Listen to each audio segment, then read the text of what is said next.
Joining in this week's LNO fireside chat with Nate and I. We're going to be talking about a whole bunch of stuff. We've got some innovation and standards and where they intersect. What can we do to kind of further improve our ability to uphold and maintain standards while also innovating, and what that looks like. So Nate, do you want to go over do you want to do obligatory agenda or overview, or do you just Yeah, want to just get into it? Yeah. We got a lot today, so I think overview would probably be good. Yeah, so the intent of this episode, first, good morning, everyone. Glad to be a part of another one of these chats. Thanks to the Tesseract team for allowing me and Austin to sit down and do this. The topic that Austin and I kind of kick back and forth, especially with what's going on in the Air Force news and world, is, of course, standards, especially from top leadership on down.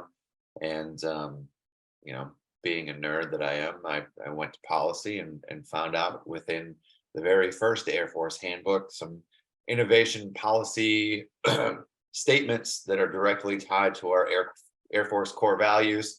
So we thought that would be a great topic to move through and discuss. I printed it out this morning here, specifically stated in the handbook underneath excellence in all we do, states that excellence in all we do directs us to develop a sustained passion for continuous improvement and innovation that propels the Air Force, as well as ourselves, beyond the capabilities of our adversaries. For all of us that are in the Air Force, we know that policy words matter. And so for that to be directly tied, not only into policy, but into our core values is a very big indicator of the weight that the Air Force puts on innovation, and to have it tied into standards and values is super important to us and how it should drive our daily decisions. So I hope with that in mind, that'll drive our conversation for today.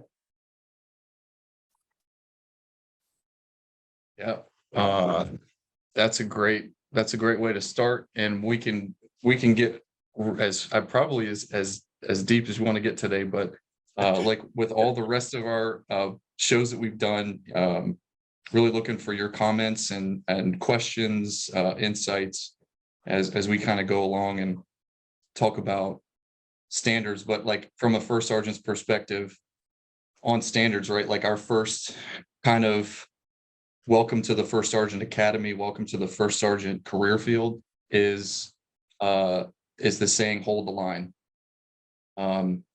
First sergeants are kind of entrusted in that triad to be the ones to maintain good order and discipline, ensure mission readiness. So standards are near and dear to me. But at the same time, being an innovator and being somebody who has seen the opposite side of that, where we're kind of almost blurring the lines between what our standards and our policies state, and then driving innovation, testing evaluations that don't necessarily line up with those policies, with those standards.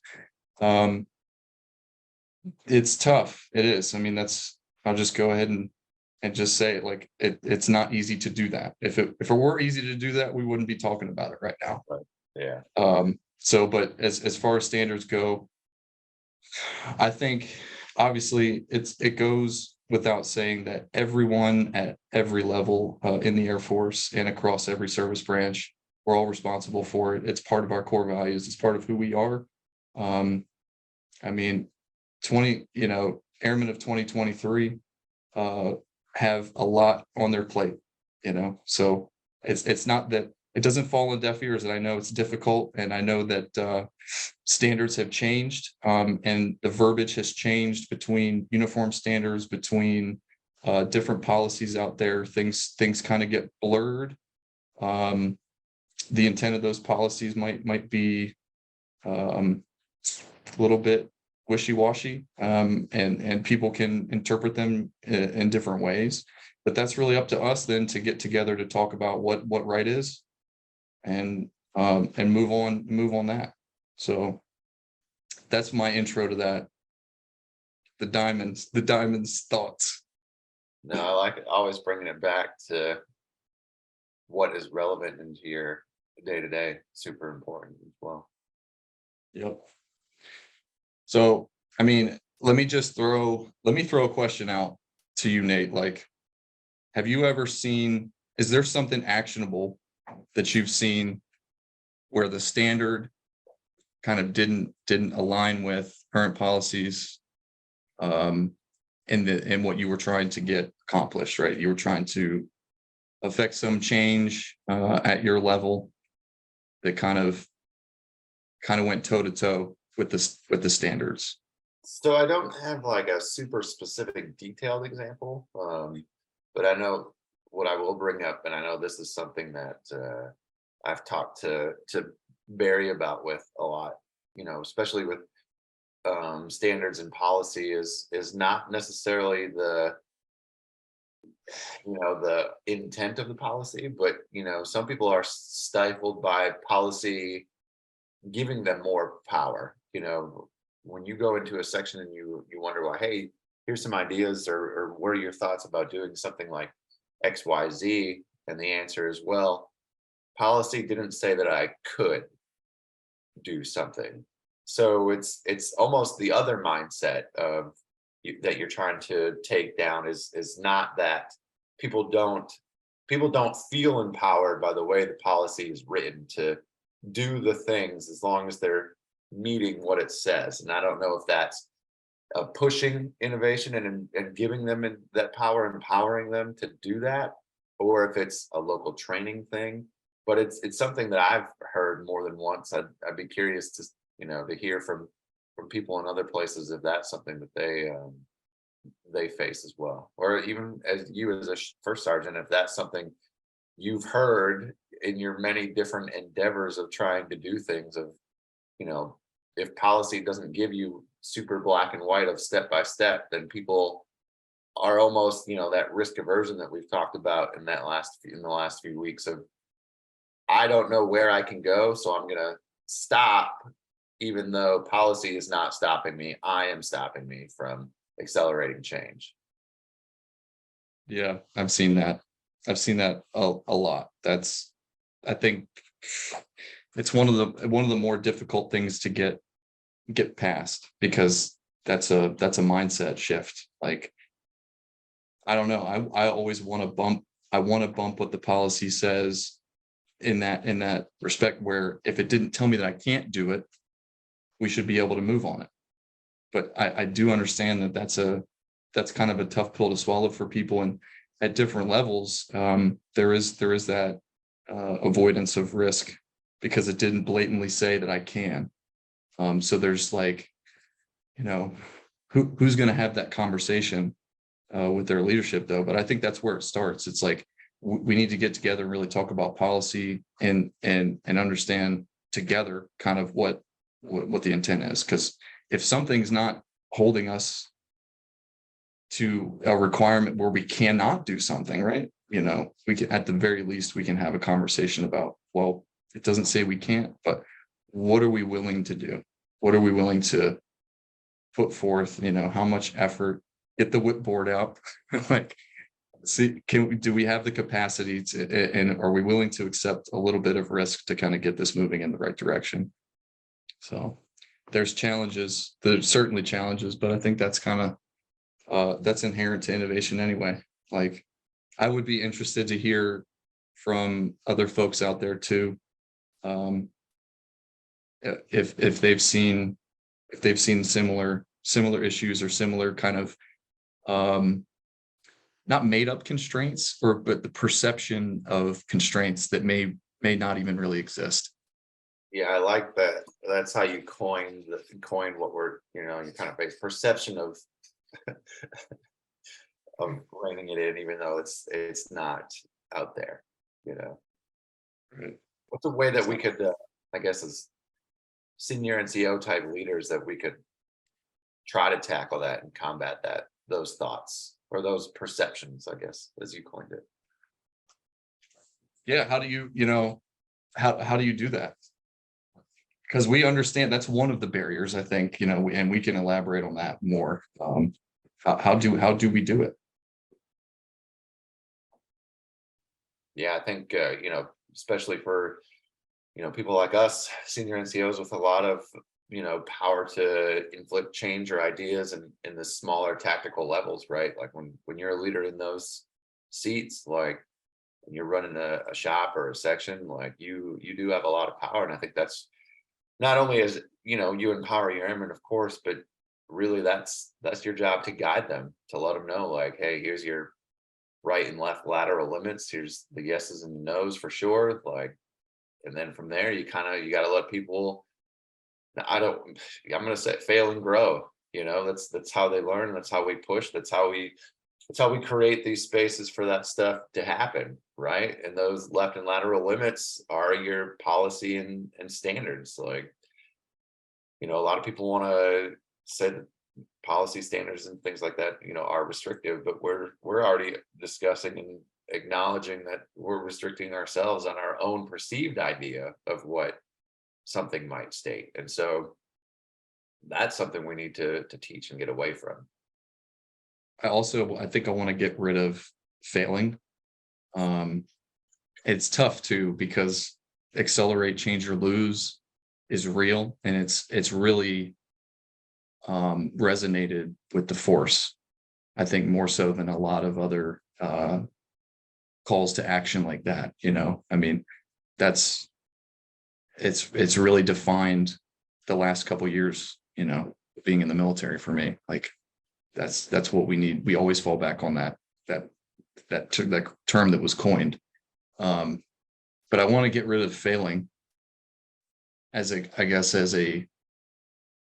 we accept risk, as senior NCOs and leaders in the military, give airmen the ability to kind of maybe push a little bit beyond some of those guide rails to affect change. Like, they're learning. Yeah. Everything that is not a win is a lesson learned. So maybe for lack of a better term, I guess we'll just use it as it just replace failure with lesson learned, but also being able to track that and communicate that to other people too. Because it does us no good as a force if we're going to be given those, if we're given the ability to accept some risk, but then we learn a lesson, and if we're not giving that back to as many people as we can so that they don't face the same issues, what are we doing it for? Yeah, I love that you said the lessons learned.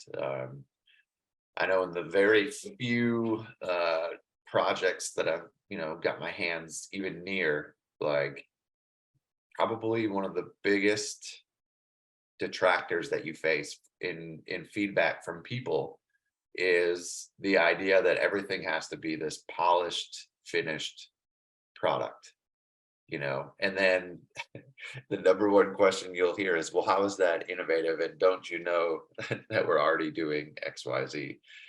And to be able to explain the process of a project that might be in works for 6 weeks to 16 months, and the ideas or the change that has been implemented or going to be implemented from the various stages of progression is hard to do, and so it's very easy to see why, then this goes back to maybe some of those perceived ideas, to where maybe it's really easy then why we have some of this ideas of, well, the policy and the standard didn't say that I could, so I'm not going to. I'm going to give you the product that it says that I can and will, and that'll be good, because I don't want to face this negative detractors against the innovation side. And that's like, right. And that kind of leads us into our next topic, which was creating a culture that nurtures innovation and upholds standards.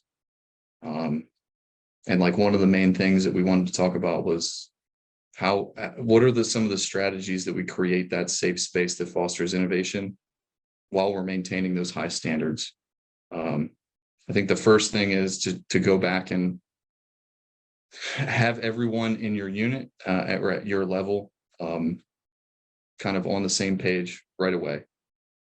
Expectations and expectations management that groundwork and the framework has to be laid out first. We can't uphold any standards if the standards aren't clearly understood by all. So that, to me, I mean, that's a big thing for me, because I'm just constantly reminding people, kind of like till I get blue in the face, and it's a little frustrating at times, but there's people that are coming and going all the time, and it just is something that bears repeating, throughout the course of your career, and I would expect people to do the same for me.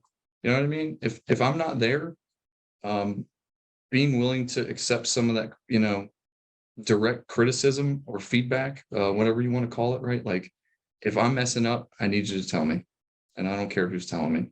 Just get the words out, right? Yeah. So, Well, this is the part where the key leaders, and leaders of the force are doing their jobs, right? Like, Chief Bast had a thought that standards need to be addressed and put out a memo, which, everybody like us in the force went out and read, which sparked this conversation. Like, that's their job, right? And then it directly ties back into policies that they've been pushing within the different, colored books, and of course in our own Air Force handbook. So you take that, you start that, you do that, and you move. That's how you move the needle, right? And then for us in our innovation space, as we mentioned before, right, like, it's directly tied to in our core values. I don't know what people think about those all the time, but it doesn't matter. It's where we start, like, and that's what we have to do. yeah. And then also, I mean, it's like, we don't have, I would hope that everybody wakes up every day and it's like they're putting their uniform on and they're thinking about the core values and how am I gonna be able to, I mean, I don't know. It's kind of like, it's a little cringy, right? Like, but Company statement. Awesome. right, like Airport you're smiling now when you said that one. I would hope, but even if they're not, you know what I mean? Like, everyone at pretty much every level knows what a quad chart is and has attended some level of a staff meeting before, and it's there. It's a whole part of, enforcement of standards and improving the unit, and innovation are major players in how we serve. You know what I mean? We're not just called on to take take a duty title and just sit in place and not advance anything. And we're judged on that. We're graded on that. And if anything, you know what I mean? Like, I think we should be graded on our the sustainability of the changes that we make, not just how good of an idea it was or that it was implemented, but how was it sustained? Yeah, and that goes back to your lessons learned idea. It's not there's no easy step, like, here's my idea, take idea, implement idea, success, non-success, and then you move forward. There's so many varying different levels, and that's where a lot of the culture and the change needs to happen, right? And then it takes so many steps and so many people at all kinds of different levels. So we've acknowledged the top level clearly now for years, starting with General Brown and the accelerate, change, or lose. Like, that's over 3 years old already. But it's not going away, right? Because now, he's being promoted to the next higher position that he can get. And then, it's going to keep trickling down, which is great. And then, like we said, it's already tied to the core of what the Air Force is as far as an enterprise and with the people. And, we're discussing it, and hopefully other people have their own ideas and start implementing it at their levels too. And that's how you create the culture of innovation. Like, And then Barry made a good point too. Like the idea is you're not just creating a thing or something for yourself, you're creating it to make the thing better for the people after you. Like, people like me and you, we're less than 6 years until that, eligible to not be here anymore. But, we're still talking 20, 30 airmen. Well, that's our job, is to create those people that are carrying the flag and the torch into the future. And, that does hit the core values, Barry. You're right. Like, are we making this Air Force space better for the future to be ready for the things that it needs to do on all the different mission sets that it has in the future? And are we creating that space? I got goosebumps. I got the goosebumps there. I always say that, like, the shade from trees that we're planting now, right, are gonna be it's gonna be enjoyed by other people. It's not us. We're not gonna see it. That's what we need to do, right? And that's what we're called on to do. So thanks for the comment, Barry. And I'd open it up to the rest of the folks out there that are on, like, what should we be focusing on? What are the things that you've seen, and any stories out there to kind of reinforce that thought process and that drive to change? I'll chime in, Austin.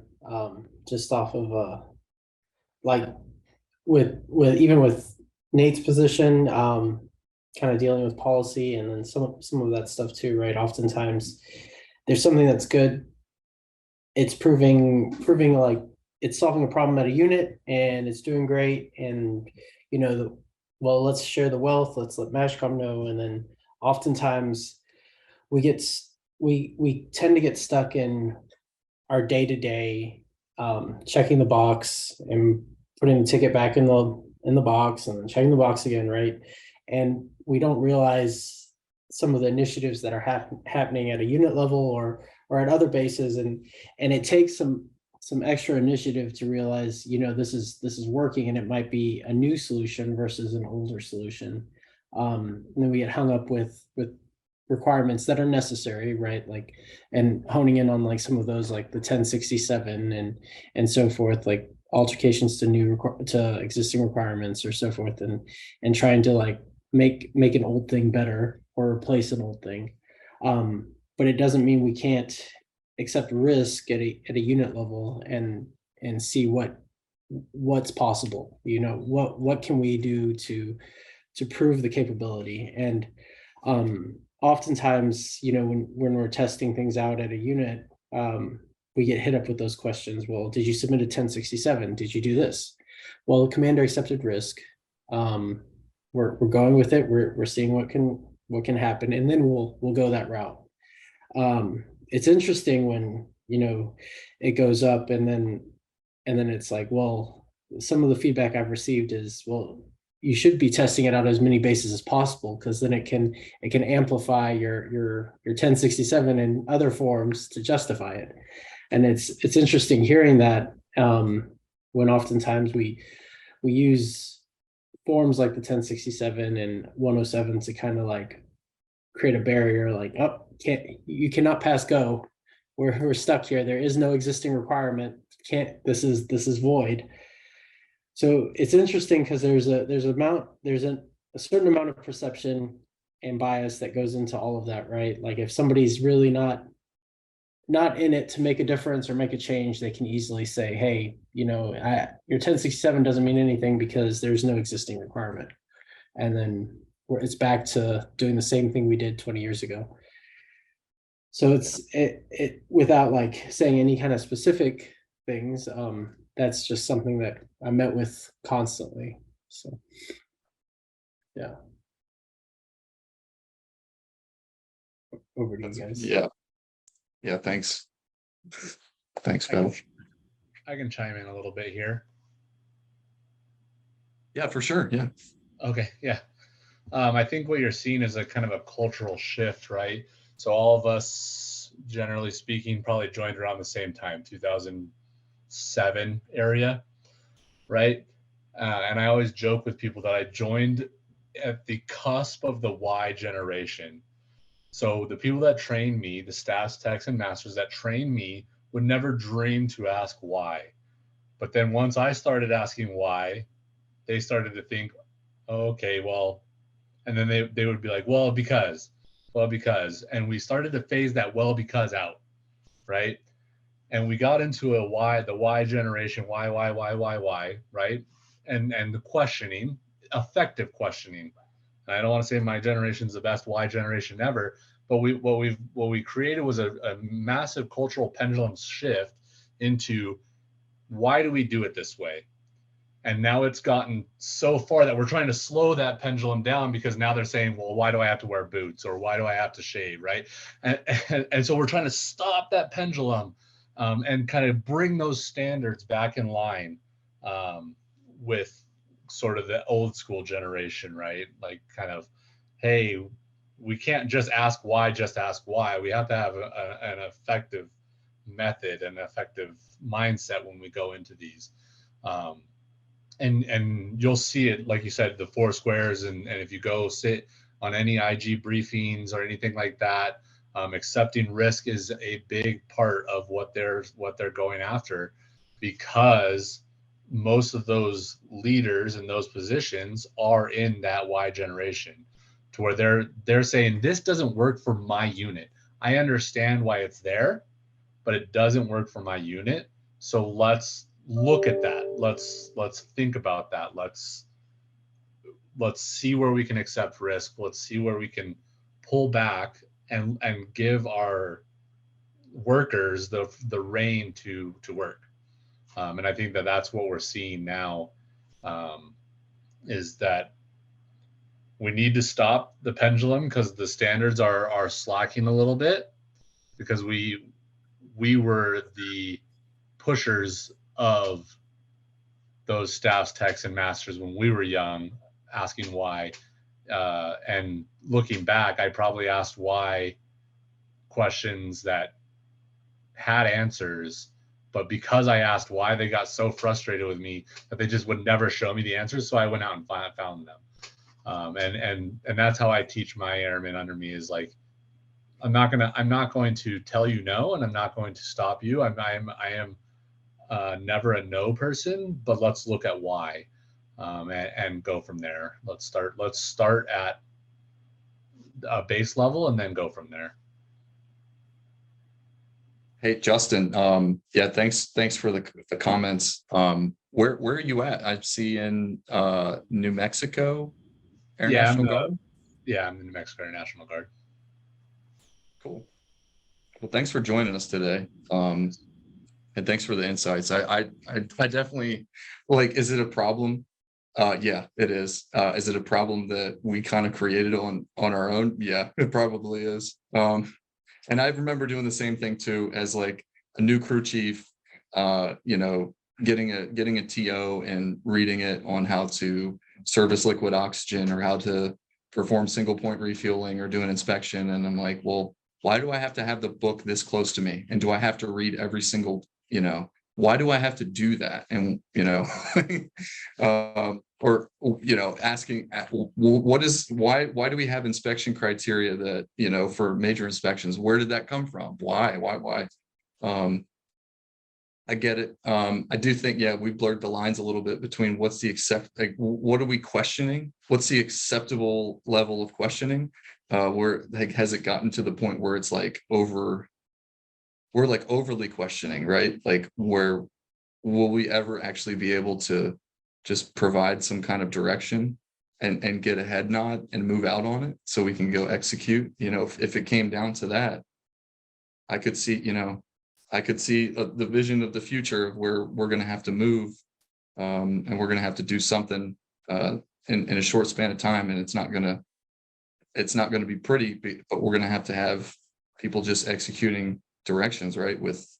Without question. That's what we're here to do, right?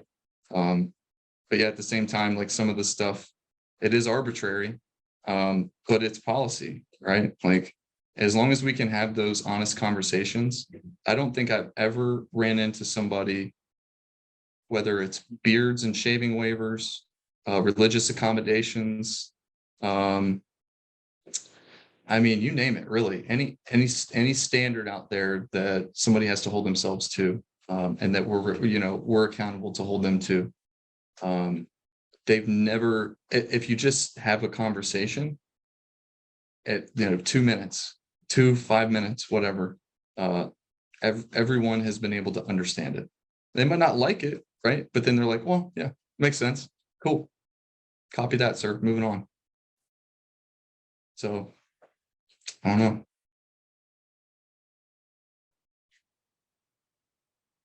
Yeah, I do like let's say, Justin, yeah, thanks for the drop in and your analogy there of the pendulum and where we're at, and you were spot on.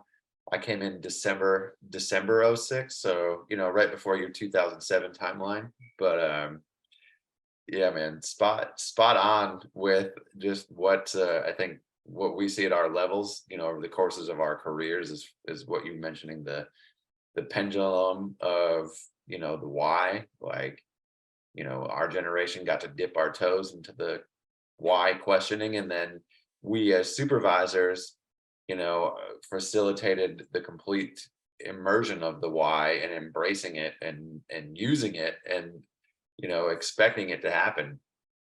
I can't tell you how many times I've told leaders above me, at a rank or two, at small local levels of, the way that you are being in senior NCO to me as a tech and staff, I can't be the staff and tech that you were to me, like to the airmen that I have now. And so you can't still treat me the same way that you treated me when you were a staff and tech, because I can't operate in this manner. And it just goes back to the the total changing and the force of that pendulum, and how much why we can get into, because as both of you said, what's the the acceptable levels of why? Are we asking why to make things better or for better understanding, or are we asking why because we just don't like it? And as Austin said, we just need to have a quick conversation of, well, this is the policy, here's why some of these policies are written.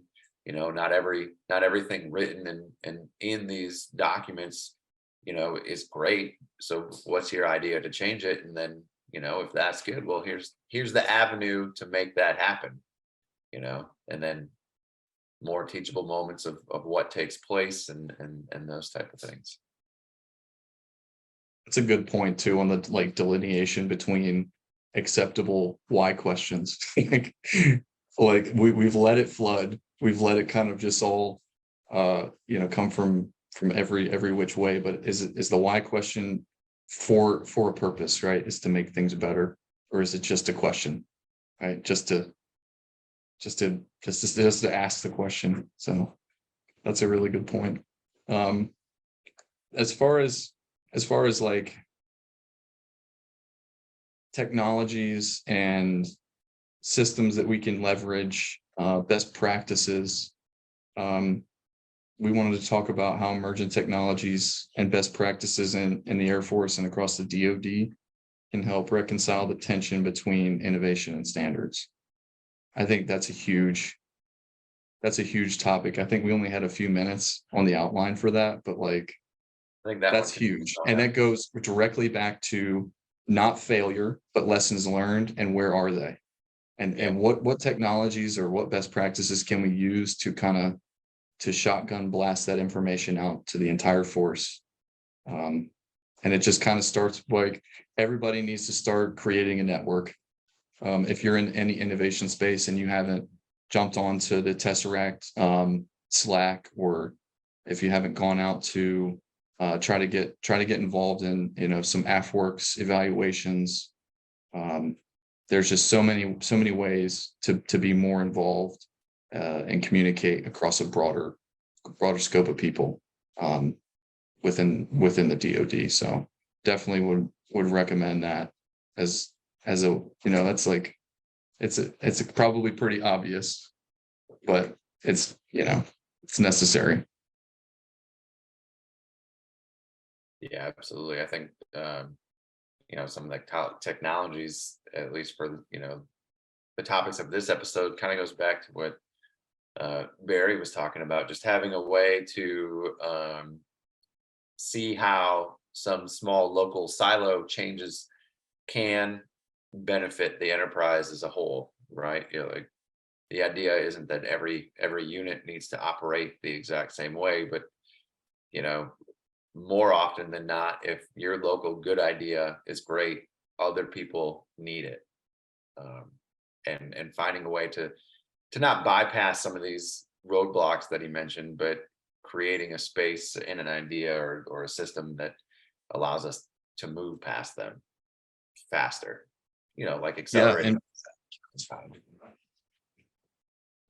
Sorry, I didn't mean to cut you off, but I was wholeheartedly agreeing. And we're already kind of behind the 8 ball in a lot of ways, just the way that the Air Force is structured and the way that the DoD, the way that the military industrial complex works with all these moves and inconsistencies and lack of continuity. I mean, it's more important for us than any other civilian industry or private sector that does get the benefit of that continuity that we don't have. So we're going to have to get more, I think more so involved in bridging that gap with technology to aid us and keeping that bread, like the trail of breadcrumbs out there, so that we don't lose that. We don't lose the good ideas. We don't lose the sustainment of those implemented, whether it's technologies or processes or whatever. We can't afford it. I mean, we just can't. We're not built like that. So I think we have to take that, and not with a grain of salt, but like seriously make strides at our level. And no, absolutely. And that kind of goes full circle, with what we've been discussing on this whole thing. It goes right back to what we mentioned in our last thing we wanted to hit on, and we brought it up a little bit, but really it's, empowering ourselves and empowering the airmen to, be ready for this change, understand what policy and standards are, but on this other side of it, understanding like how much power they have to make that change and embrace the idea of lessons learned over failures. Like, what can we do to make things better? How do I learn from this? How do I implement this? How do I make something that the Air Force can use? And then at the same time too, once they learn that and understand that, and the environment is there, then of course, we've just solved every Air Force problem, and then we'll continue to be the greatest Air Force in the world. Done. See, easy. Austin wrapped it. Nice. Oh, our time here is done. Wrap it up. That's a wrap. Of course, I'm joking. If it were that easy, we would not need these conversations. Memorandums would not have to be sent out to remind us of what our standards are. That would drive these types of conversations. But that's the important thing is, we're talking about creating a empowering people. Well, you and I have been empowered, and then, our leaders created an idea and it sparked this. And, there was nothing that said, hey, Austin and Nate, please go have a discussion on this platform about standards and policy as it drives to our core values and innovation. But we took that into a space that we enjoy being in and brought it to this platform that we've been given. Thank you very much, Tesseract and the team, for letting us do that. And, we're spreading the message of who they are and what their ideas and intent and the power that they have to inflict change. And I hope whoever listens to this, that it gives them an idea to ask more good why questions, and we can create more lessons learned and take down some of those perceptions that people have about what a policy and standards are supposed to be. Wow. I mean, you had to, yeah, you summed up the entire hour that we had with that. Like, yeah, that was really great. I think, what are we doing specifically to empower what are we doing? Right. I can think of a couple of things. I think one of the big things, and it kind of talks about what you're just keeping on that path, right? And we're empowered, right? We are empowered and we see the good that can come from it. So we're trying to spread the word, right? I think we need to continue to empathize with issues that airmen are facing across the force. But we need to be able to balance that empathy and the psychological safety that we bring to the table when we bring to our leadership teams, we bring to our units, with those standards. There is a very appropriate way to balance the two. And it's tough because, as you mentioned, like we don't have a lot of time, and a lot of the conversations that would easily get these points across take time. It just does, right? And that's why we're here, again, like that's why we're here talking about it. Because we understand, we really do. We understand, we want to have those conversations, but we also understand that on a macro level, these conversations typically aren't, I don't feel like they're being had enough. But that's just because the mission doesn't stop. But that's what we need to do, right? Like we're called to do that. We're called to execute the mission. So we have to do that. And we set that up and prioritize it as such. But, right? I mean, there's always a but. Like, we'll still need to be there to have the conversations and to kind of keep it.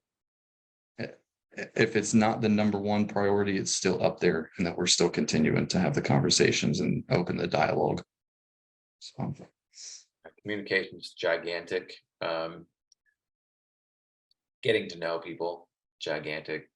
A lot of these perceived barriers could be like you mentioned. It's a conversation. It's a phone call. It's getting the right people together and working through it. And that creates these spaces.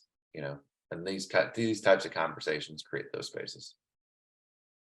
And also, I guess we had written down how important it is to recognize people that are doing that.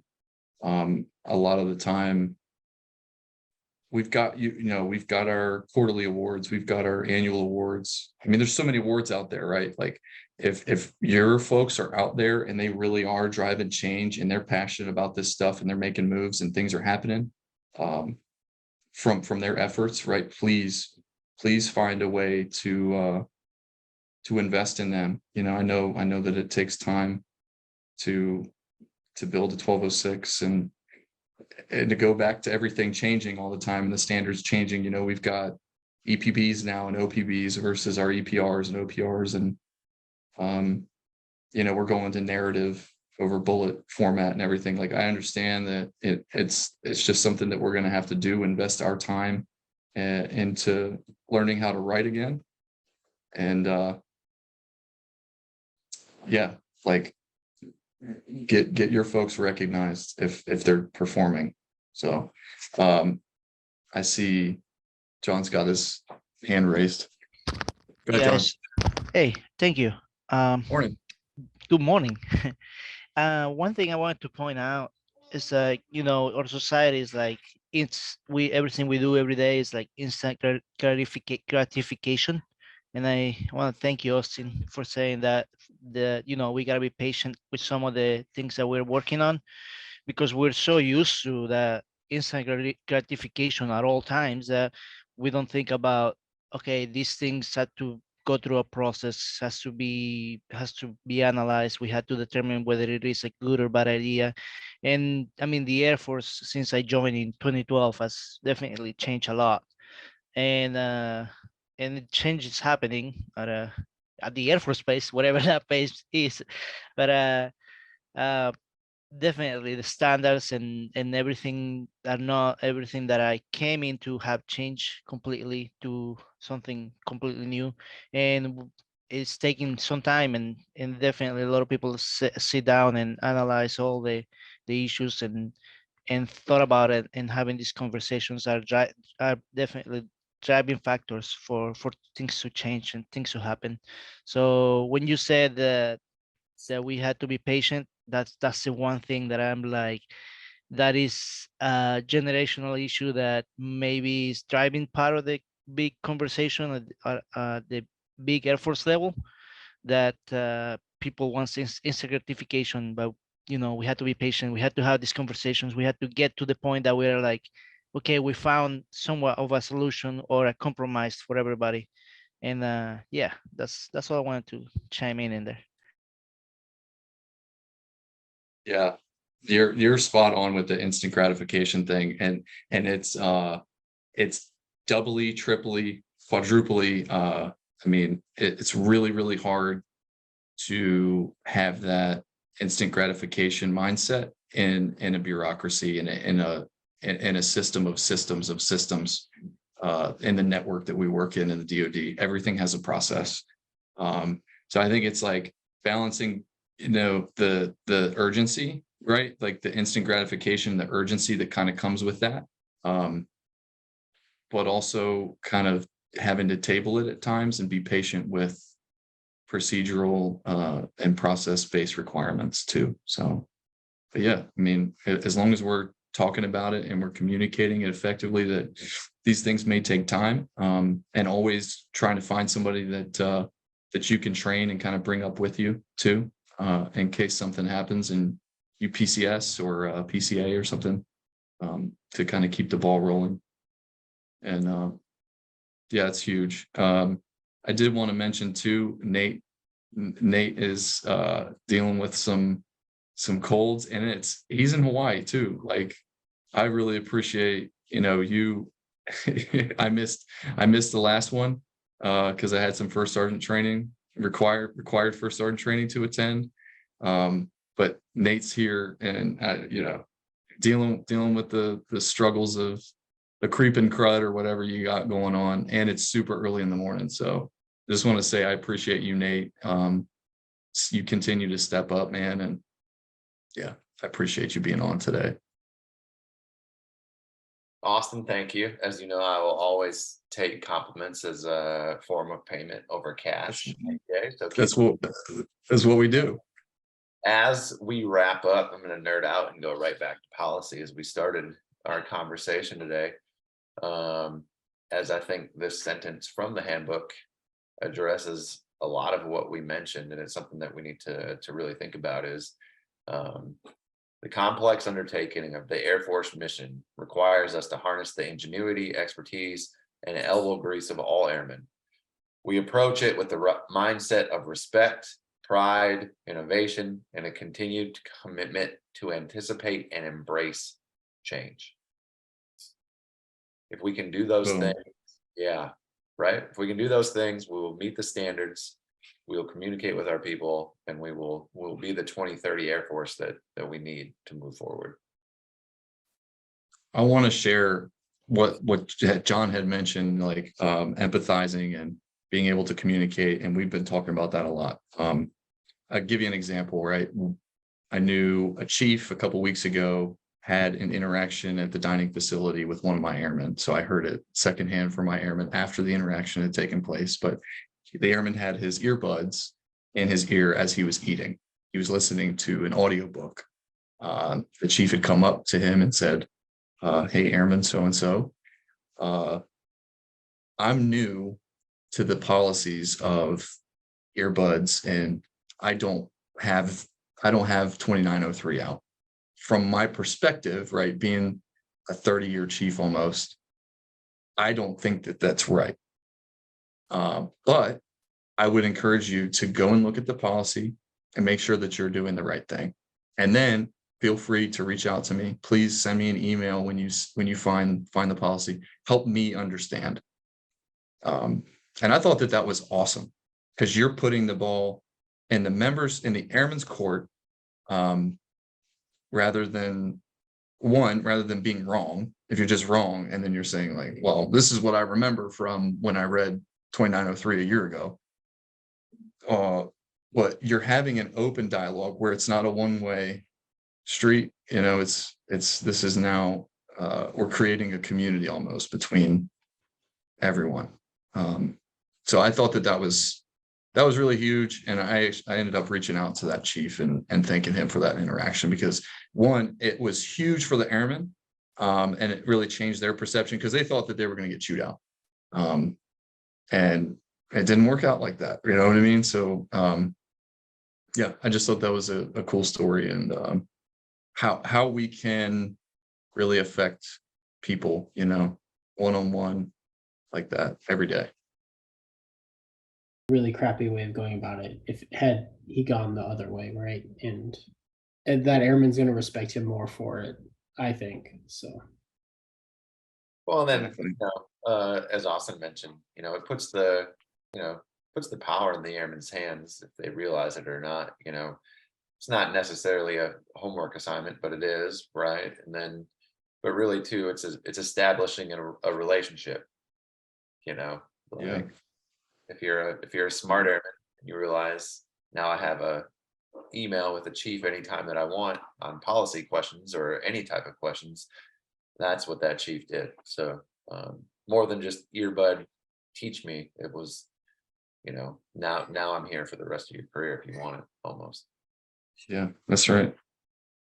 Seriously. Well, team Austin, as we wrap up here, I just want to say thanks again, as always, for letting us come on here and spit out our ideas as they pertain to the innovation space. I'm really enjoying this outlet and these conversations, and looking forward to the next one.